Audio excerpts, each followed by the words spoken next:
এটা হচ্ছে বিপ্লবীদেরকে হত্যা করার একটি মিশন। বিপ্লবীরা যেই হোক তাদেরকে শেষ করে দেওয়া এবং তাদেরকে কোনোভাবে জাগতে না দেওয়া, তাদেরকে একটু উপরে উঠতে না দেওয়া, এটা হচ্ছে তাদের একটা মহাপরিকল্পনার অংশ। ইস্কনের বর্তমান যে তৎপরতা, এটা অত্যন্ত অ্যালার্মিং আমাদের বাংলাদেশের জন্য, কারণ বাংলাদেশের নাগরিকদের ধর্মীয় মূল্যবোধের সাথে ইস্কনের কোনো সম্পর্ক নাই। আমরা শত বছর ধরে বাংলাদেশে দেখে এসেছি যে এদেশের হিন্দু, মুসলিম, বৌদ্ধ, খ্রিস্টান সবাই ঐক্যবদ্ধভাবে চলেছে, ধর্ম যার যার মতো পালন করেছে। এবং আপনি যদি শোনেন যে সবচেয়ে গুড নিউজ হচ্ছে যে এই বছরেও আপনার বাংলাদেশে প্রত্যেকটা পূজা মণ্ডপে শান্তিপূর্ণভাবে আমাদের পূজা পালন হয়েছে, এবং তার সাথে আবার অতিরিক্ত আরও 50টা পূজা মণ্ডপ এক্সট্রা যুক্ত হয়েছে, এবং প্রত্যেকটা পূজা মণ্ডপে কিন্তু সেনাবাহিনী পাহারা দিয়েছে। সরকার পরিবর্তনের পরে প্রত্যেকটা পূজা মণ্ডপে মাদ্রাসার শিক্ষার্থী, তারপর স্কুল কলেজের শিক্ষার্থী, বিভিন্ন ইসলামিক দল, বিএনপি, অন্য সবাই মিলে এই পূজা মণ্ডপ পাহারা দিয়েছে। তারপরেও একটা বিশেষ উদ্দেশ্যে ইসকনের নাম ব্যবহার করে তারা আজকের সন্ত্রাসী কর্মকাণ্ড করছে।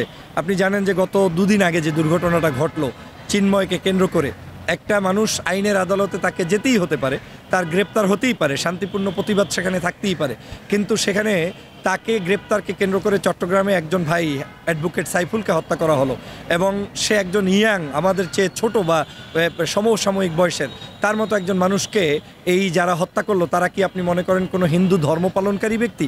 নিশ্চয়ই আমি মনে করি তাদের সাথে ধর্মের সম্পর্ক নাই, তাদের মধ্যে একটা সন্ত্রাসী কর্মকাণ্ড রয়েছে।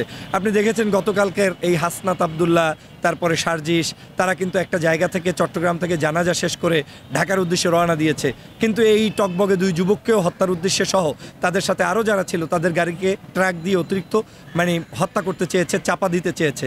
এবং জানা গিয়েছে এখন পর্যন্ত যে ওই ট্রাকের ওনার হচ্ছে আওয়ামী লীগের, এবং ওই ট্রাকটা স্বাধীনতার পরে 5 তারিখের পরে আমাদের বিপ্লবের পরবর্তীতে কখনো নাকি মাঠে নামে নাই, নতুন করে মাঠে নামানো হয়েছে গতকালকেই, এবং গতকালকেই তাদের গাড়িটাকে চাপ দেওয়া হয়েছে। এবং সেই পরিকল্পনার অংশ হিসেবে শুধু তাদেরকে না, গতকালকের আমি আপনার ঠাকুরগাঁওতে ছিলাম, ঠাকুরগাঁও থেকে আসার সময় আমি জানি না, স্টিল আমি এটা নিয়ে কাউকে বলিও নাই, আপনাকেই হয়তো প্রথম বলছি, ঠাকুরগাঁও থেকে আসার পথে যমুনা ব্রিজের ঠিক 10 কিলোমিটার পূর্বে আমার গাড়িতে ঢিল, ইটপাটকেল নিক্ষেপ হয়েছে। একটা ঢিলে আমার গাড়িতে স্টিল একেবারে ক্ষত হয়ে গিয়েছে। আমরা সুকৌশলে, আল্লাহর অশেষ মেহেরবানিতে সেখান থেকে আমরা রেস্কিউ করে সামহাও আমরা বের হয়ে আসতে পেরেছি। এবং আমার কাছে মনে হয়েছে এটা দুই ধরনের হতে পারে, একটা হতে পারে ন্যাচারাল, আর একটা হতে পারে এটাও কোনো হত্যা পরিকল্পনা কিংবা সন্ত্রাসের অংশ হিসাবে। কারণ ওরা এখন যে কোনো মূল্যে যারাই স্বাধীনতা সার্বভৌমত্বের পক্ষে কথা বলবে তাদেরকে ধ্বংস করে দিবে। এবং আপনি জানেন যে আমরা যারাই কথা বলছি তাদের প্রত্যেককে ওরা কিন্তু গত 16 বছরে তাদেরকে হত্যা করেছে, তাদেরকে বিভিন্ন জায়গায় গুম করেছে, খুন করেছে। তো এখন কোনোভাবে তাদেরকে মেনে নিতে পারছে না স্বাধীন বাংলাদেশে। আজকের এই সার্জিস, হাসনাত, এদেরকে নিরাপত্তা দেওয়ার দায়িত্ব আমাদের। আর এই বাংলাদেশ থেকে ইসকনের কার্যক্রম নিষিদ্ধ করা উচিত। আমি শুনেছি তাদের কোনো রেজিস্ট্রেশনও নাই, আর রেজিস্ট্রেশন থাকবেই বা কেন? তার কি কাজ এই দেশে? তার কাজটা কি? তার এদেশের যারা ধর্মগুরু আছে তারা ধর্ম পালন করবে। আমি তো বারবার বলেছি হিন্দু ভাইদের জন্য আপনি মন্দির নির্মাণ করে দেন, তাদের পড়াশোনার জন্য ছোট ছোট ইনস্টিটিউট করে দেন, মুসলমানদেরকে যেভাবে দিবেন তাদেরকেও সেভাবে দিবেন, তারা আমাদের সাথে একসাথে চাকরি করবে, উঠবে, বসবে। এই দেশকে নিয়ে অন্য কারো পরিকল্পনা তো বাস্তবায়ন হতে দেওয়া যায় না। বাংলাদেশের একজন হিন্দু, সে আমার নাগরিক, মুসলমানও আমার নাগরিক, এদেশে সবাই সমতার ভিত্তিতে থাকবে, চাকরি করবে। এই দেশকে নিয়ে পার্শ্ববর্তী আরেকটি রাষ্ট্রে বসে পরিকল্পনা করে চোখ রাঙাবে, সেটা আমরা কোনোদিন বরদাস্ত করবো না, নেওয়া যাবে না।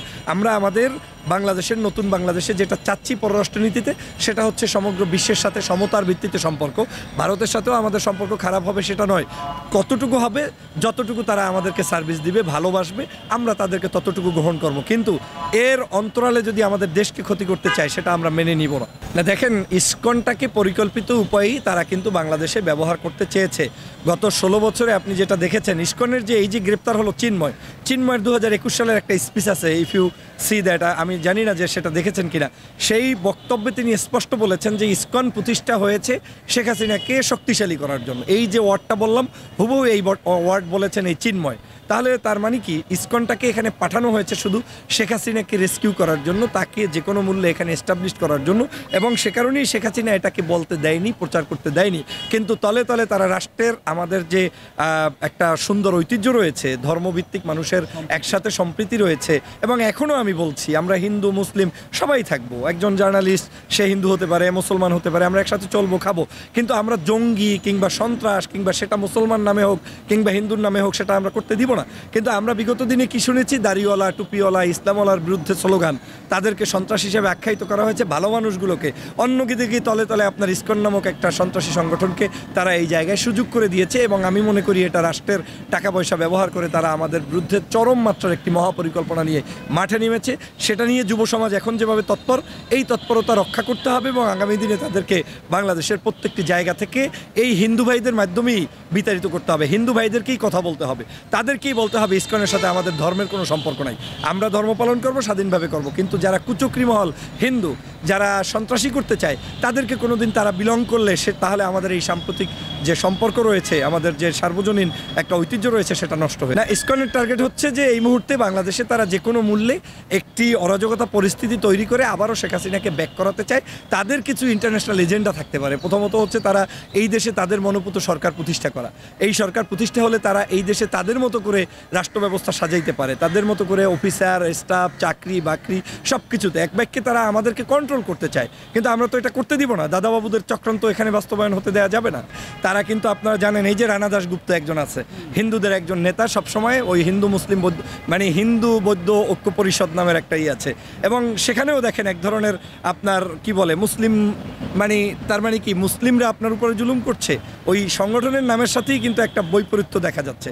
তো সেইখানে তারা কিন্তু বারবার এই কথাগুলো বলছে। আমি আপনাকে বললাম না যে চিন্ময় চট্টগ্রামে সমাবেশ করে বক্তব্য দিয়ে স্পষ্ট জাতিকে জানাচ্ছে যে আমাদের মন্দিরে আর্মি কেন, আমাদের মন্দিরে পাহারা দেবে কেন? আশ্চর্য বিষয়, তোমাকে পাহারা দিলেও সমস্যা, পাহারা না দিলেও সমস্যা।